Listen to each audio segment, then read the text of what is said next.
Ethan Carter had always mastered the art of invisibility. In the crowded corridors of Westbrook High, he walked with quiet steps, slipping between conversations like a shadow. His classmates rarely noticed him, except when teachers called his name during roll call. For Ethan, silence was safer than the exposure of being seen. He carried a notebook pressed against his chest, the pages filled with sketches, half-formed poems, and questions he was too afraid to voice aloud. It was in the library, his sanctuary of hushed tones and dust-lined shelves, that Ethan first found himself sharing space with Michael Hayes. Michael was the kind of boy who could not be ignored, the kind who seemed to carry the very air of the room with him. Athletic, confident, and endlessly charismatic, he moved through the school with effortless command. Teachers adored him, peers sought his approval, and even strangers were drawn to his easy laughter, yet for reasons Ethan could not understand, Michael often drifted toward him.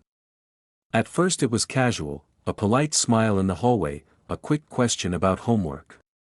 Then, gradually, Michael began sitting across from him during study periods, tapping his pen on the table while Ethan scribbled furiously in his notebook. Ethan tried to keep his head down, but he felt Michael's presence like a weight, both comforting and unnerving. One afternoon, as sunlight filtered through the tall library windows, Michael leaned over, his voice lowered as if sharing a secret. "You always write so much," he said, glancing at Ethan's notebook. "What's in there?" Ethan's hand instinctively covered the page. "Just thoughts," he murmured. Michael chuckled softly. "Must be something good if you guard it like treasure." The words struck Ethan deeper than they should have. Treasure.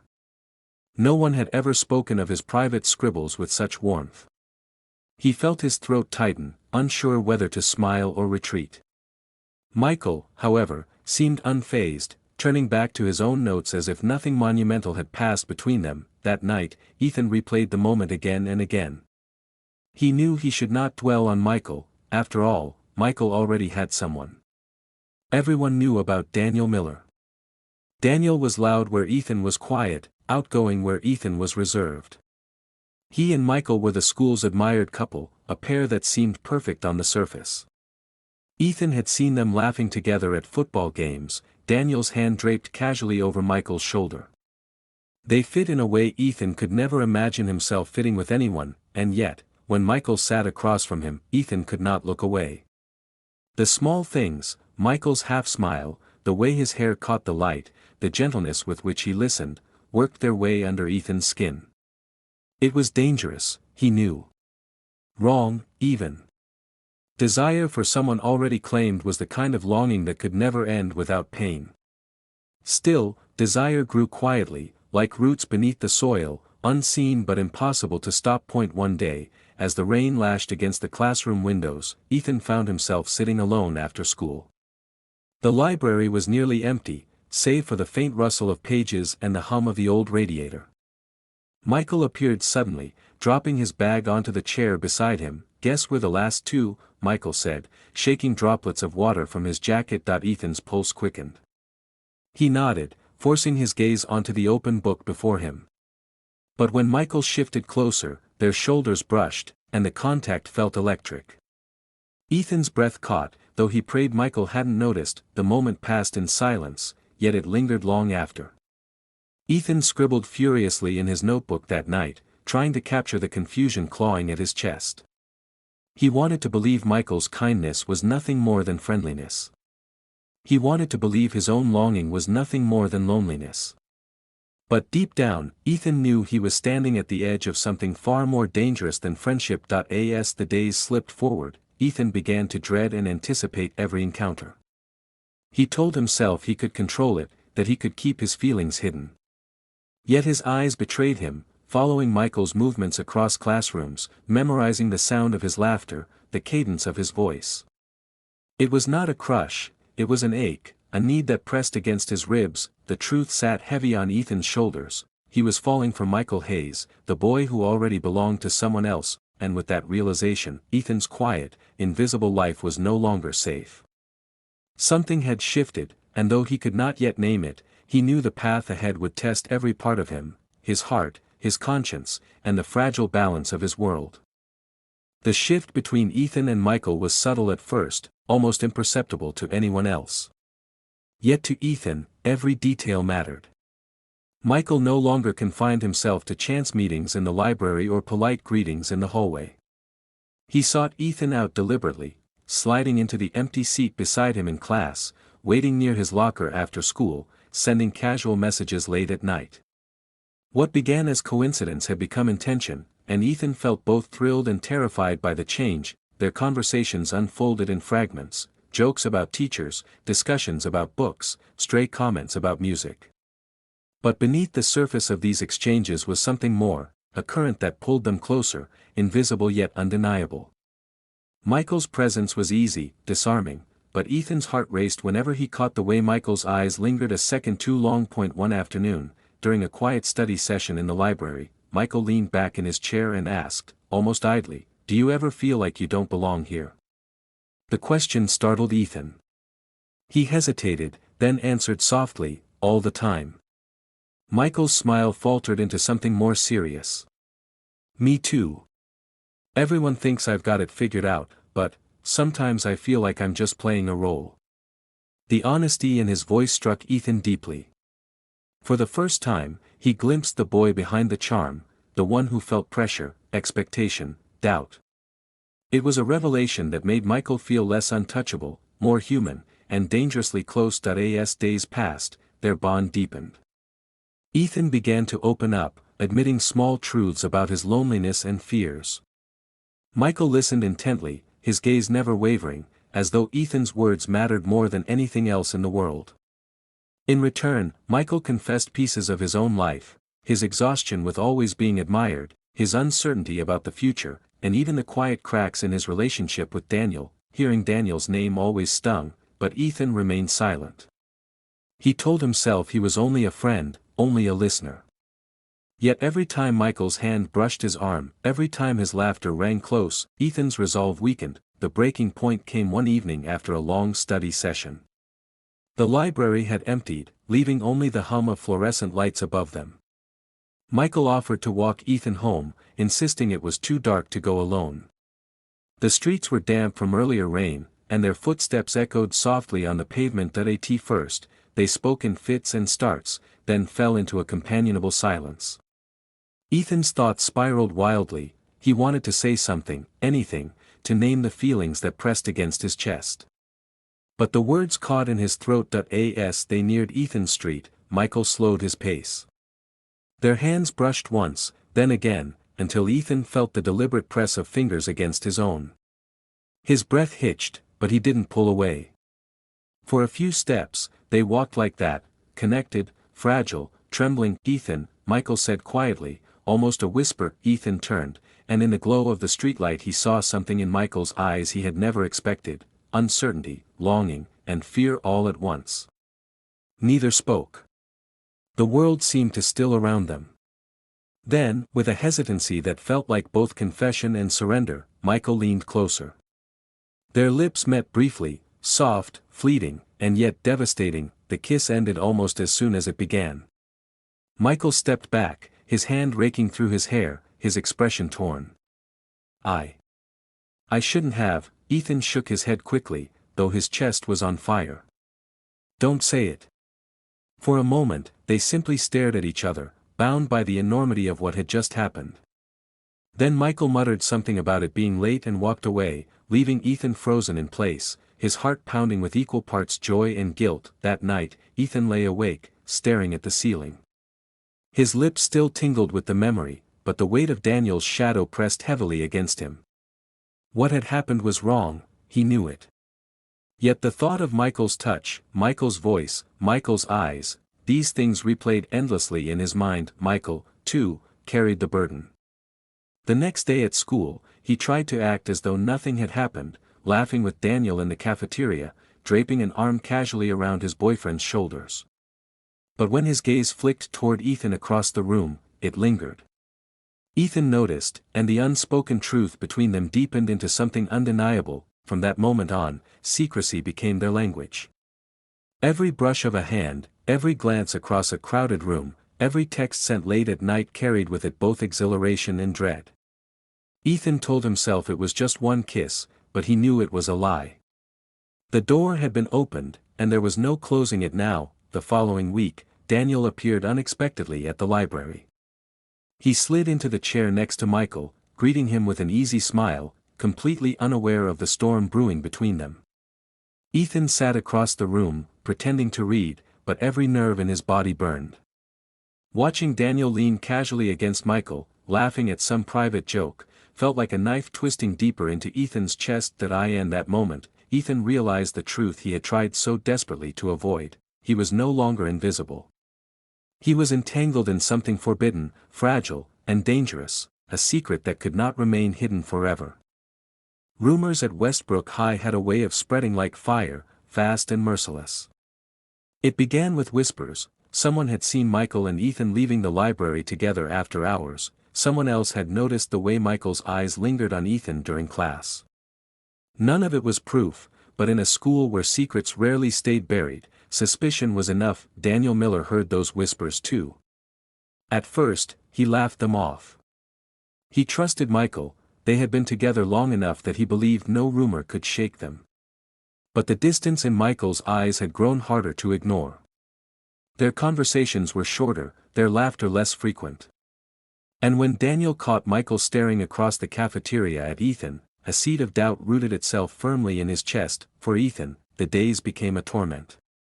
Every moment with Michael carried both bliss and dread. They exchanged furtive glances, shared brief touches in hidden corners, and texted late into the night. The secrecy was intoxicating, but also suffocating. Ethan felt the weight of Daniel's shadow with every stolen word, every stolen breath. He told himself he could endure it, that the risk was worth the warmth of Michael's hand, but guilt gnawed at him relentlessly. The breaking point came one Friday evening. Michael had lingered with Ethan after school, claiming he needed help with notes. They sat close in the dim light of the library, their hands brushing over the same page until Michael finally closed the book with a sigh. "I can't stop thinking about you," he confessed, his voice barely above a whisper. Ethan's heart thundered. "But Daniel, I know," Michael cut in, eyes troubled. "I care about him. But what I feel with you, it's different. I can't explain it. I don't want to fight it anymore." Before Ethan could respond, Michael leaned in, and their lips met again, longer this time, more certain, the kiss carrying not just desire but desperate honesty. For a brief moment, the world fell away, and only the two of them remained, but the world has a cruel way of intruding. The sound of footsteps made them break apart, too late. Daniel stood in the doorway, eyes wide, his expression collapsing into betrayal before their very eyes. The silence that followed was unbearable. Daniel's voice cracked as he spoke. "So it's true."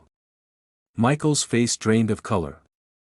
"Daniel, don't," Daniel snapped, his voice raw. "Don't lie to me. I saw it." Ethan wanted to vanish. Shame flooded him, hot and suffocating. He opened his mouth to apologize, but words failed. Nothing he could say would undo the damage. Michael rose from his chair, reaching toward Daniel, but Daniel recoiled. "Was I not enough for you? All this time, and you throw it away, for him?"